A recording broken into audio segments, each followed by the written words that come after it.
Euzu billahi mineşşeytanirracim. Bismillahirrahmanirrahim. Elhamdülillah ve salatu ve selamu ala Resulillah. Değerli arkadaşlar, İbn Kemal Başa tefsirinden 31. dersimizi yapmak üzere birlikteyiz. Müfessirimizin tam adı Şemsuddin bin Ahmed bin Süleyman bin Kemal Başa Er-Rumi El-Hanefi'dir. Vefatı Hicri 940, miladi 1534. Bu zat bir Şeyhül İslam, Osmanlı döneminin en muhteşem döneminin, Osmanlı Devleti'nin en muhteşem döneminin Şeyhül İslamlarından, Yavuz Sultan Selim'in Şeyhül İslam'ı. 100'den fazla eseri var bu zatın. Bu takdim ettiğimiz tefsiri 9 cilttir. 4000 sayfayı aşkın hacme sahiptir. Çok faydalı, çok güzel, çok derli toplu, çok tutarlı bir tefsir-i şeriftir. Bakara suresinin 24. ayetini işliyorduk. Hani ve in lem tef'alu ve len tef'alu fettekun nar allati vekuduha'n nas vel hicara.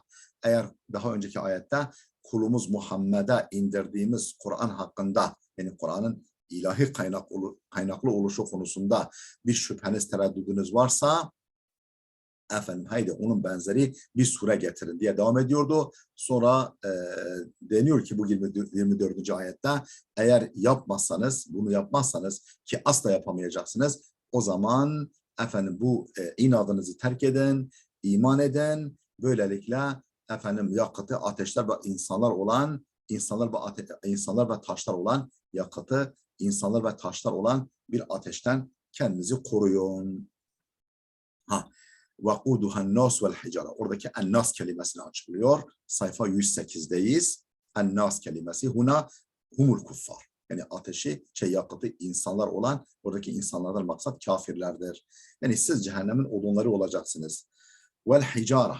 Yani eğer inadınıza vazgeçmezseniz, وَالْحِجَارَةُ cem'u hacar. وَقُودُهَا النَّاسُ وَالْحِجَارَةِ. Hicara, hacar kelimesinin çoğuludur. Taş anlamında, yani taşlar. Kel cemeli vel cimala, tıpkı cemel, deve ve cimala, develer de olduğu gibi. Ve hâzâ cem'un ala gayri kıyasın. Bu hicare kelimesinin çoğul gelmesi, yani hacarın çoğulu olması gayri kıyasidir. Yani kurala uygun değildir. Cem'un ala gayri kıyasın, yani kıyas ahcardır. Yani kıyas, kural, hacarın çoğulun ahcar gelmesidir. Ama hicara şekline gelmesi kural dışıdır. Kural dışıdır. Kurala uygun değil. Keşşeceri vel eşcar, tıpkı şecer ve eşcarda olduğu gibi. Vakat sahha, yani düzenli kuralla uygun değil. Düzenli kuraldan farklı bir çoğul yapma tarzıdır. Vakat sahha an İbn Abbas radıyallahu anhu ala ma ahracehu İbn Cerir fi tefsirihi. İbn Cerir'in tefsirinde kaydettiği üzere İbn Abbas'tan sahih olarak şöyle dediği nakledilmiştir. İbn Abbas'ın sahih olarak şöyle dediği nakledilmiştir. Ve Ali ibn Mes'ud radıyallahu anhu ala ma ahracehu'l Beyhaqi fil ba'thi ve'n nuşur. Beyhaqi'nin de El Ba'th ve'n Nuşur adlı eserinde kaydettiği üzere İbn Mes'ud'dan da şöyle dediği nakledilmiştir. Yani şu bilgi hem İbn Abbas'tan nakledilmiş hem de İbn Mes'ud'dan nakledilmiş. İbn Abbas'tan naklederek kaydeden İbn Cerir at-Taberi'dir tefsirinde. İbn Mes'ud'dan nakleden ise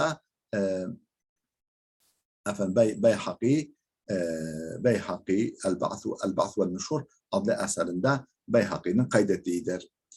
Enneha, yani ne nakledilmiş İbn Abbas ve İbn Mes'ud'dan, enneha hicaratul kibrit. Buradaki taşlardan maksat kibrit taşlarıdır. Kibrit taşı, bir çeşit taş. Kibrit taşıdır. Ve innema hussat min beyni enva'l ahcari. Neden taş türleri arasından özellikle bu seçilmiş? Yani taşlar türleri arasında neden özellikle bu seçilmiş? لِأَنَّهَا أَسْرَعُ وُقُودًا. Çünkü tutuşturma, yani daha süratli tutuşur. Tutuşmak bakımından daha süratlidir. Daha süratli tutuşur. Ve abta'u humudan efendim ve daha geç söner. Ve daha geç söner. Ve entenu raihaten kokusu daha kötüdür. Ve ekseru duhanen dumanı daha fazladır. Ve eşeddu harran harareti daha şiddetlidir. Ve elsaku bil bedeni ve vücuda daha çok yapışır. Bunun için bu yani kibrit taşı tercih edilmiş. Az-zahiru. Az-zahiru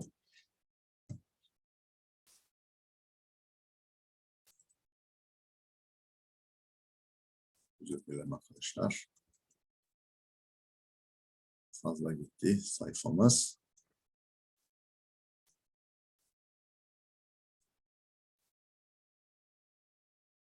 Ve zahiru zahir olan, açık olan şu ki enne muradahuma beyanul vaki'i la tefsirul muradi huve huna min lafzul hicara. فلا يتجه أنه تقييد للمطلق بغير دليل فهي على إطلاقها فلا يفوت ما قصد به من تهويل شأن تلك النار وتفاقم لهبها حيث تتقد بما لا يتقد به غيرها.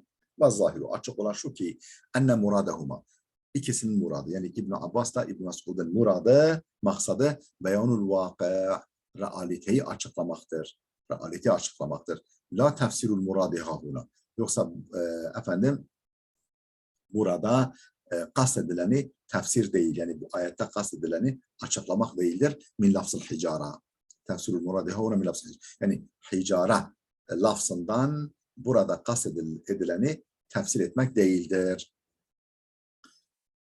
فَلَا يَتَّجِهُ اَنَّهُ تَقْيِيدٌ لِلْمُطْلَقِ بِغَيْرِ دَلِيلًا.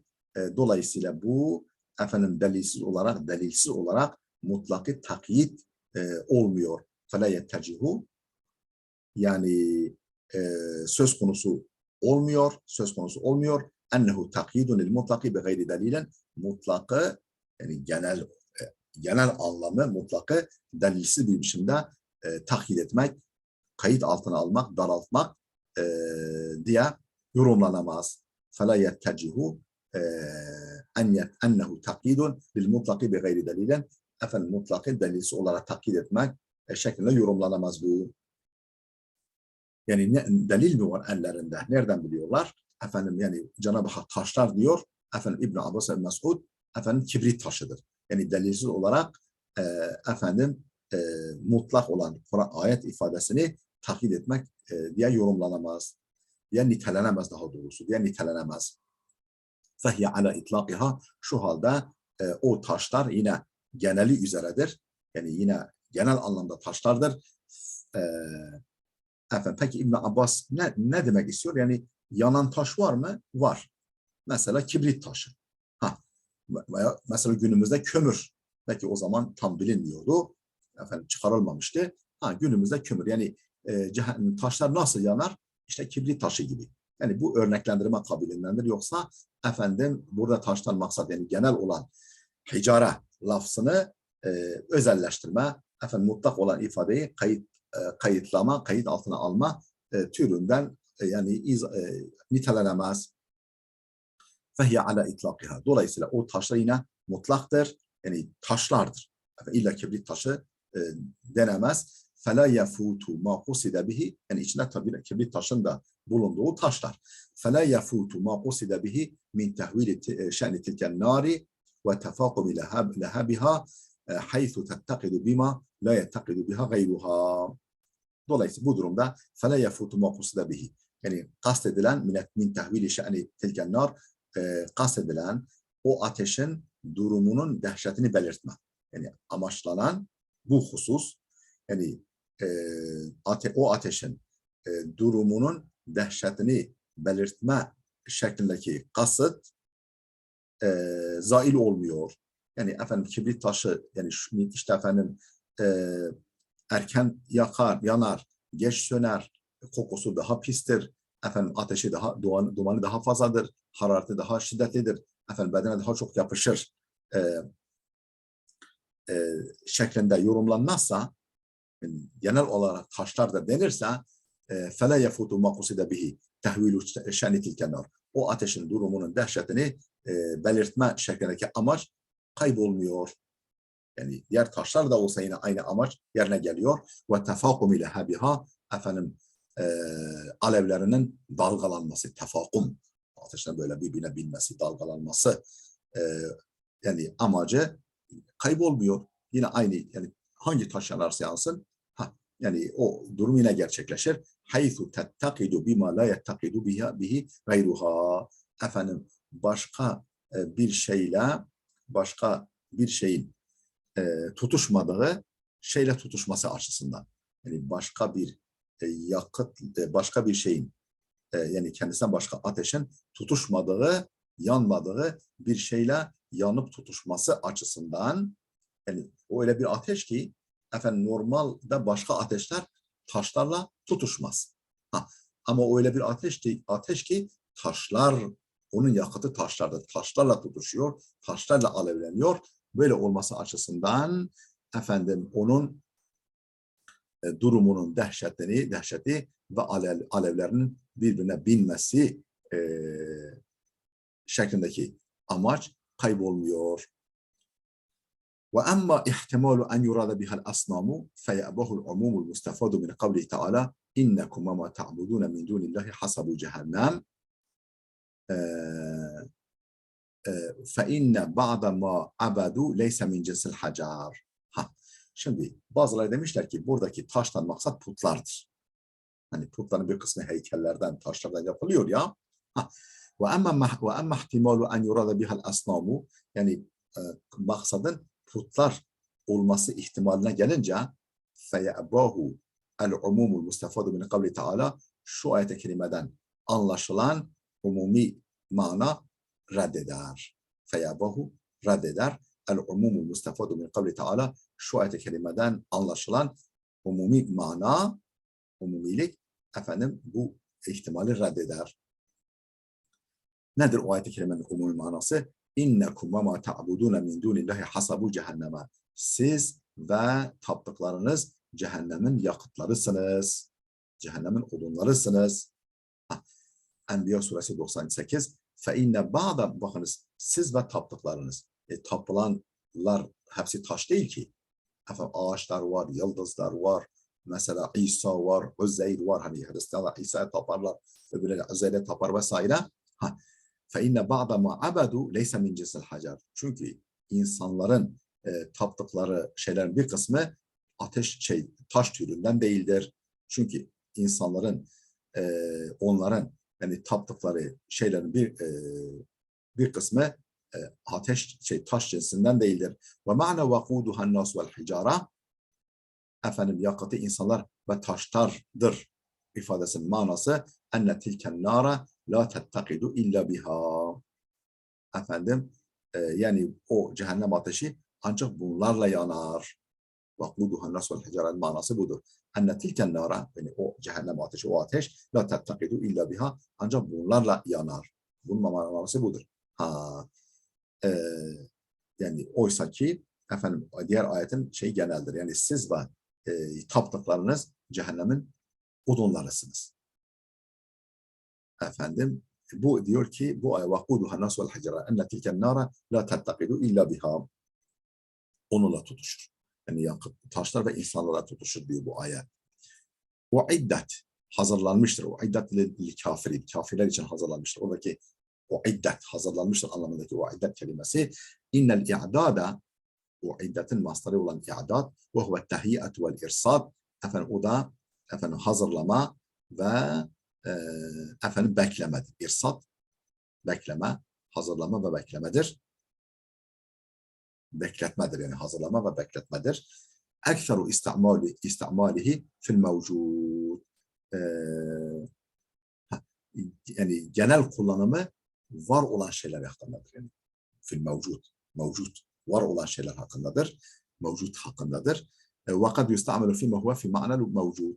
Bazen de henüz mevcut değil ama mevcut manasındaki şeyler hakkında kullanılır. Yani bazen kullanılır ne konuda? Fîme huve fî ma'nel mevcud. Mevcut manasında. Yani mevcut değil ama mevcut manasındadır. Kema fi kavli Teala e'addallahu lehum mağfireten ve ecren azîmâ.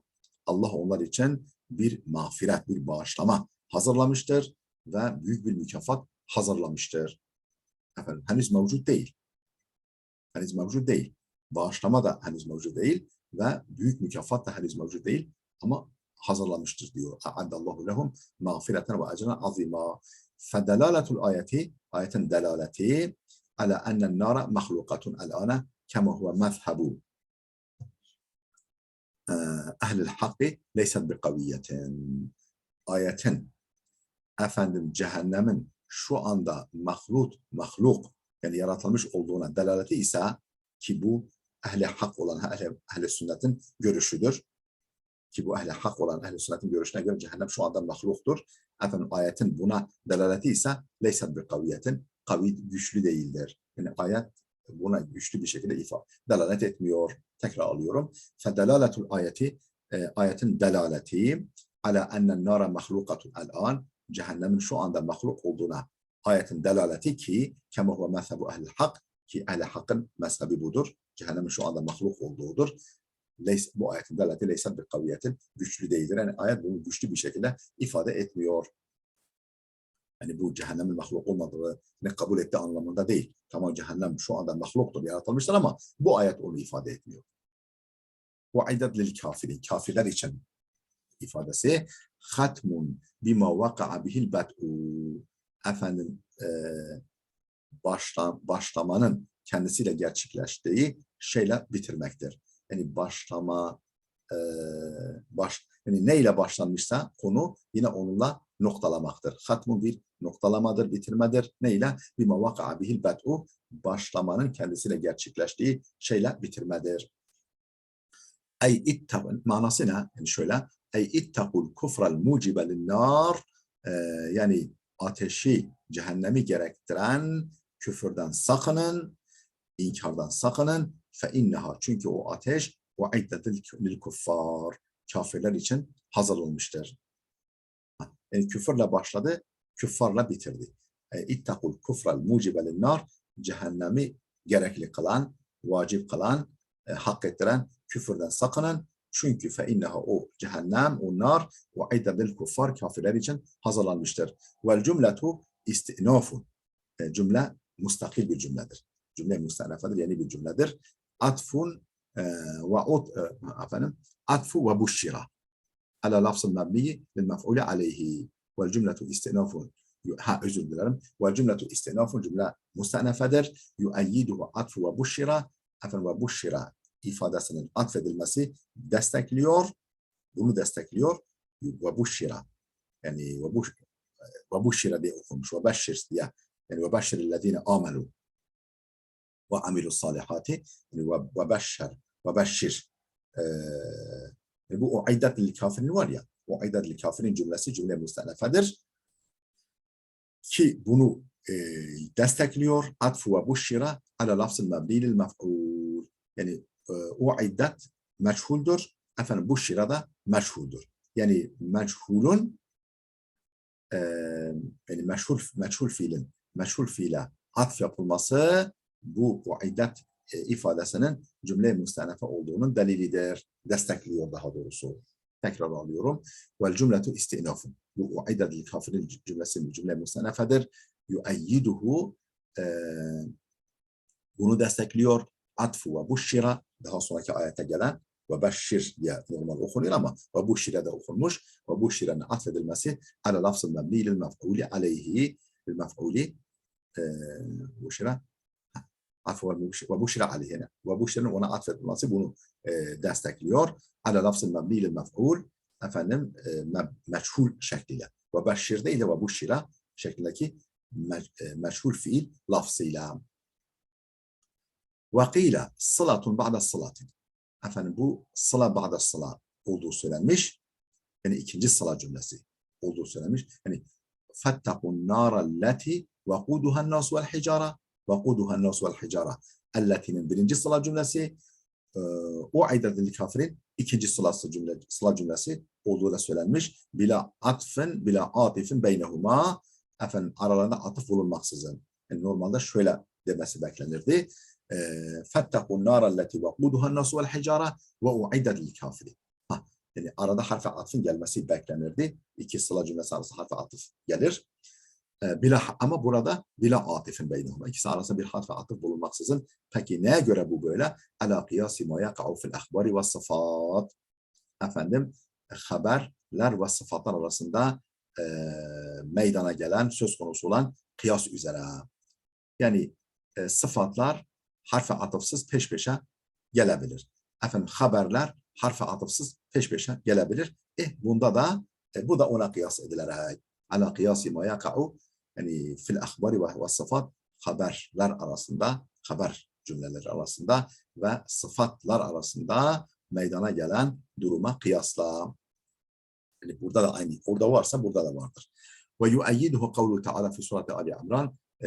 Cenab-ı Hakk'ın Ali İmran suresindeki şu ifadesi bunu desteklemektedir. وَاتَّقُوا النَّارَ الَّتِي اُعِدَّتِ الْكَافِرِينَ. Bakın burada direkt u'iddet الْكَافِرِينَ elleti'nin sıla cümlesi yapıldı. Demek ki yukarıda da sıla cümlesi olabilir. İkinci sıla olabilir. وَاتَّقُوا النَّارَ الَّتِي اُعِدَّتِ الْكَافِرِينَ. Kafirler için hazırlanmış olan ateşten sakının. Ali İmran 131. Ve emmel atfu bi terkil atifi fetecvizuhu yuaddi ila'l ilbasi fi mevadi'l fasli vel vasıl.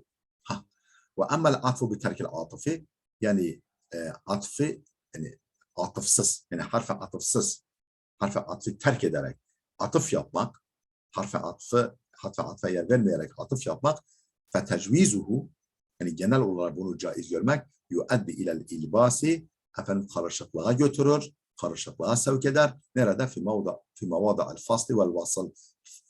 Fasıl ve vasıl yerlerinde. Fasıl ve vasıl arkadaşlar belagatta bir konudur.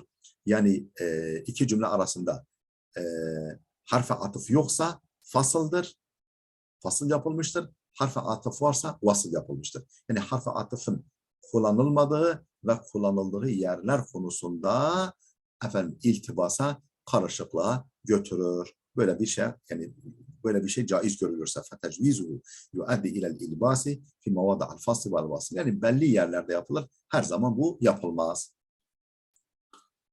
Ve delaletu lam'l ihtisas, efendim, uiddet lil kafirin.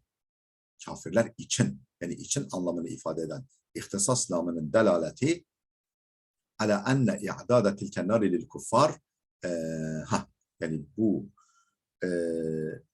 cehennem ateşinin kafirlere ait olduğuna delalet eden lam-ı ihtisas ve delaletu lam-ı ihtisas ala enne i'dâde tilken nâri lil kuffar, efendim bu lam-ı ihtisasın bu ateşin kafirler için olduğuna delaleti, kafirler için hazırlandığına delaleti ve la yelzemu min zalika ihtisasuha bihim. Yani onlar için hazırlanmış olduğuna delaleti, özellikle onlar için hazırlanmış olduğuna delaleti